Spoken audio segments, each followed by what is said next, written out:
Hola y bienvenidos de nuevo a The Crime Reel.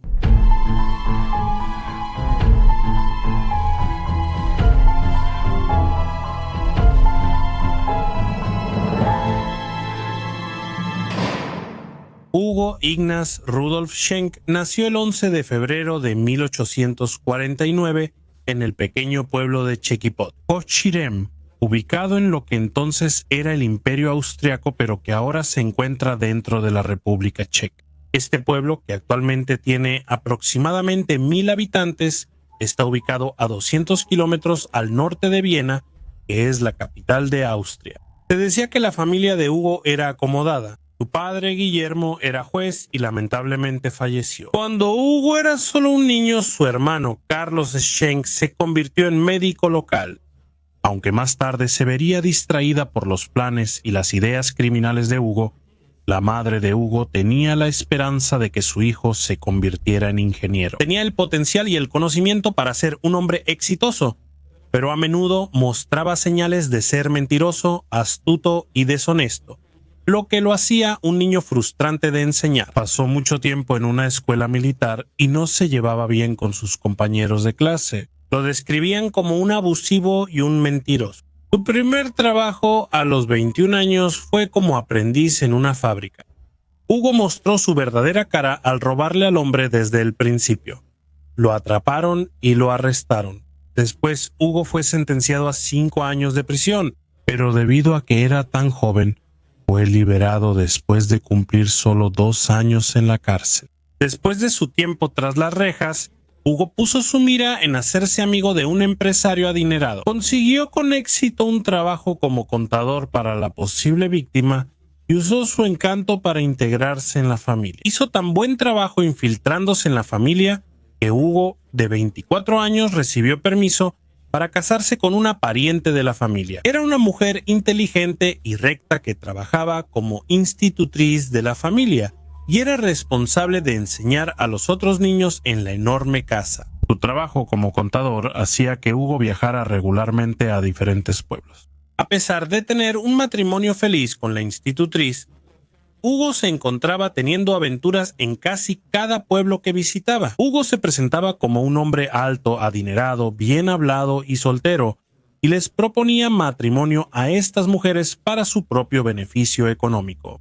Una de ellas le dio 500 florines, la moneda estándar utilizada en toda Europa en ese entonces. Cuando esta mujer se dio cuenta de que había sido engañada por Hugo, fue a la policía. Hugo estaba con su esposa cuando fue arrestado. Fue sentenciado a 2 años de prisión por el fraude. Su joven esposa regresó a su trabajo como institutriz y maestra.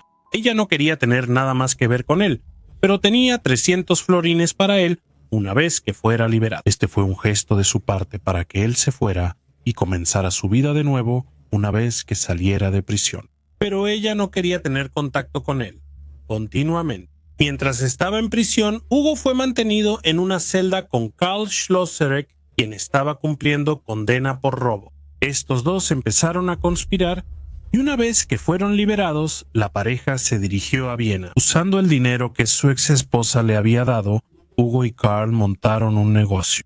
La premisa era simple. Se publicaron anuncios en periódicos locales buscando jóvenes que buscaran empleo. Después de atraerlos con la falsa promesa de un trabajo, el solicitante de empleo era asaltado.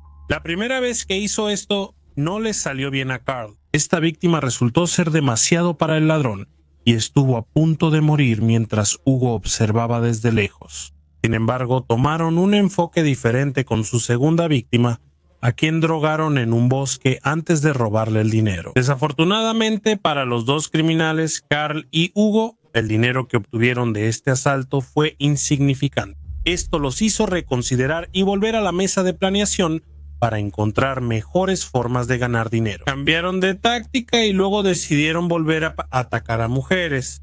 Hugo puso un anuncio falso en un periódico local buscando ama de llaves. No pasó mucho tiempo antes de que tuvieran a su primera víctima, Josefina Timal.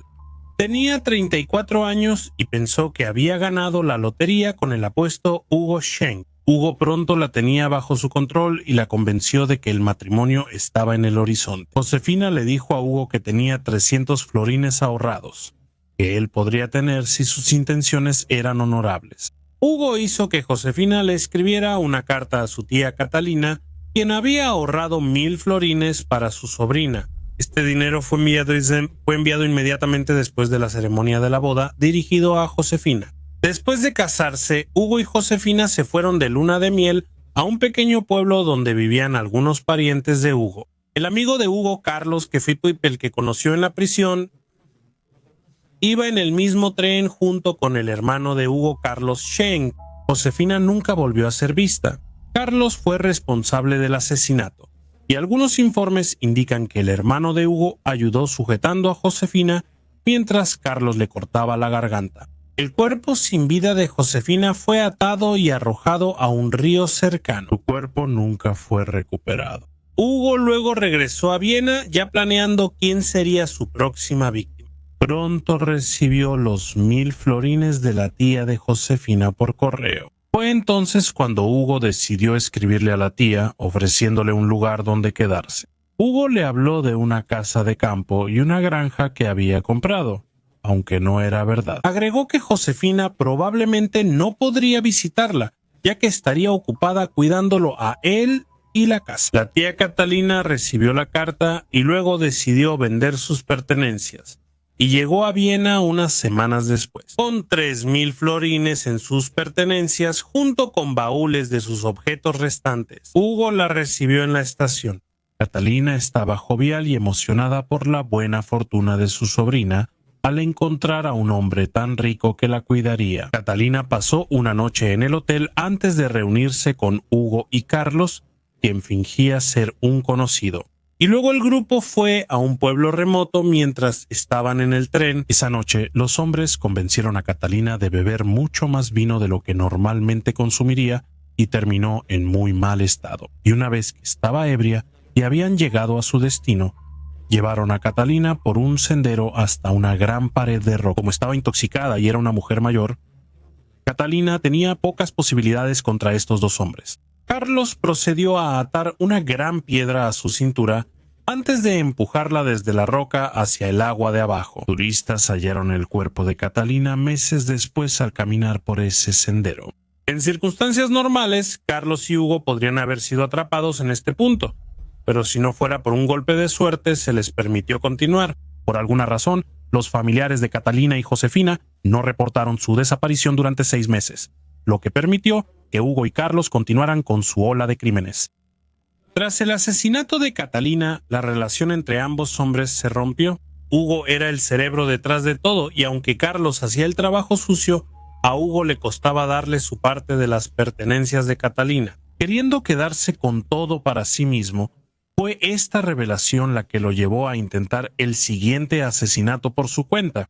La siguiente víctima de Hugo fue una cocinera bávara mayor, Teresa Kettel. Ella se había quedado a cargo de la casa de su jefe mientras él estaba fuera y tenía un alijo de objetos de valor y 2000 florines ahorrados. Esto la convertiría en un objetivo ideal para Hugo. Cuando le ofreció a Teresa un viaje de 3 días con él, ella aceptó de inmediato. Antes de irse, Hugo le contó sobre una reciente ola de robos en casas vacías. Por esto le aconsejó que llevara sus objetos de valor con ella en sus cortas vacaciones. Después de viajar en tren a un lugar remoto, Hugo llevó a Teresa a un picnic. Encontraron un lugar sombreado donde disfrutaron vino juntos, aunque Hugo se aseguró de que ella bebiera mucho más que él. En ese momento sacó su pistola y se la mostró, dejando claro que el arma estaba descargada. En su estado de embriaguez, ella tomó la pistola y empezó a jugar con ella y a apretar el gatillo. No está claro si Hugo había planeado lo que hizo después con anticipación o si lo pensó en ese mismo momento. Se alejó para recogerle unas flores a Teresa y cuando estuvo lo suficientemente lejos, Hugo puso una bala en la recámara de su pistola. Luego le entregó el regalo de unas flores silvestres y la pistola, diciéndole que debía quedársela. Sin saber que la pistola era diferente a antes, Teresa apuntó el arma hacia su rostro y apretó el gatillo. Nunca se encontró su cuerpo. Luego, Hugo regresó a Viena con Teresa Kettel, mercancía en mano. salió a comer con unos amigos comentándoles que había tenido un día de trabajo duro y que se había abierto bastante el apetito. Fue aquí donde Hugo comenzó a hablar con Emily Hoxman, una mujer que previamente había llamado su atención, demostrando que él haría prácticamente cualquier cosa. Hugo regaló a Emily las joyas que había tomado del cuerpo de Teresa solo unas horas antes. Pero Emily era diferente por alguna razón. Hugo la veía de manera distinta a las otras mujeres de las que se había aprovechado. Cuando la invitó a un viaje a Suiza, ella salió con vida después de disfrutar unas vacaciones que fueron financiadas con el dinero de Teresa. Una vez que sus fondos empezaron a agotarse, Hugo regresó a sus terrenos de casa en Viena. Dos posibles víctimas pronto se presentaron nuevamente a través de un anuncio colocado en el periódico. La primera fue Rosa Ferenczi, una joven húngara que era hija de un noble, como otras antes que ella. Rosa cayó víctima del encanto de Hugo el 20 de diciembre.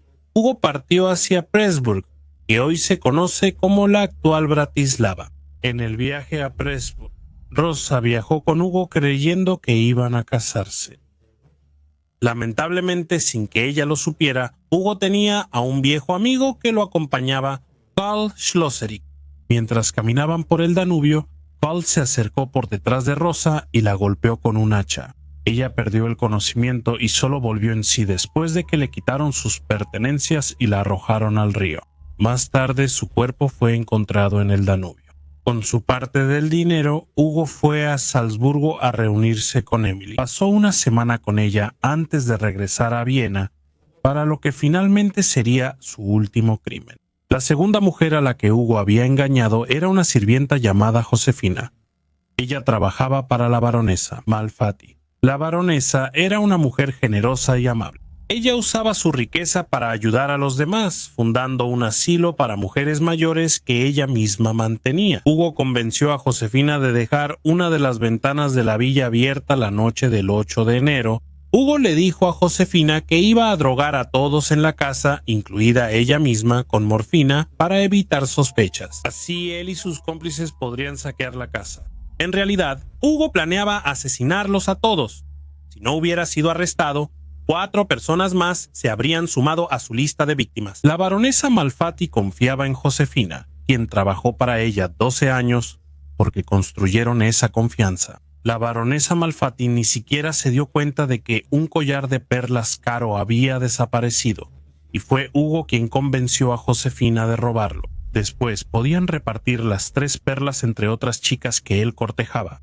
Finalmente, Hugo Schenk fue arrestado por la policía el 10 de enero de 1884 y pronto admitió todo lo que había hecho. Les dijo a los detectives que tenía a 4 mujeres jóvenes más preparadas, quienes habían aceptado irse con él bajo su engaño habitual de que se casarían. Hugo calculó que obtendría alrededor de 30,000 florines de estas mujeres, y con ese dinero planeaba huir con Emily a América. Emily no sabía nada de los crímenes pasados de Hugo. Ella también había sido engañada por él. Finalmente, Emily se convirtió en la testigo principal para declarar en contra de su antiguo amante. Hugo Schenk, su hermano Karl Schenk y Karl Schlosserich fueron declarados culpables de asesinato y sentenciados a la horca. Karl Schenk iba a ser ejecutado primero, luego Karl Schlosserich y finalmente el autor intelectual de todo, Hugo Schenk.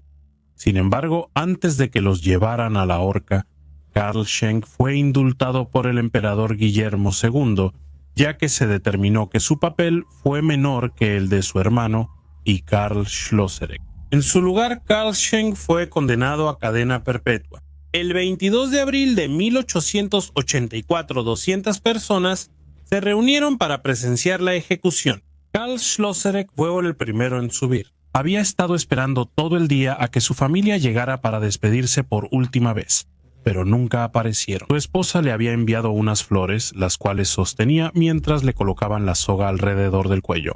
Las últimas palabras de Karl fueron súplicas de perdón a Dios. Solo 2 minutos después, Hugo fue sacado y ahorcado. Se mantuvo sereno todo el tiempo. Hugo Schenk y Karl Schlosserich fueron enterrados en una tumba sin nombre antes de ser sepultados. La cabeza de Hugo fue removida y examinada. Su cráneo todavía se puede ver hoy en el Museo Criminal de Viena, Austria. Eso concluye la historia de hoy. Gracias por escuchar El Carrete Criminal. Cuídense. Adiós. El escritor Egon Kisch abordó la historia de una mujer que sobrevivió al ataque de Schenck en su libro de relatos titulado Una mujer espera a Hugo Schenck. Adiós.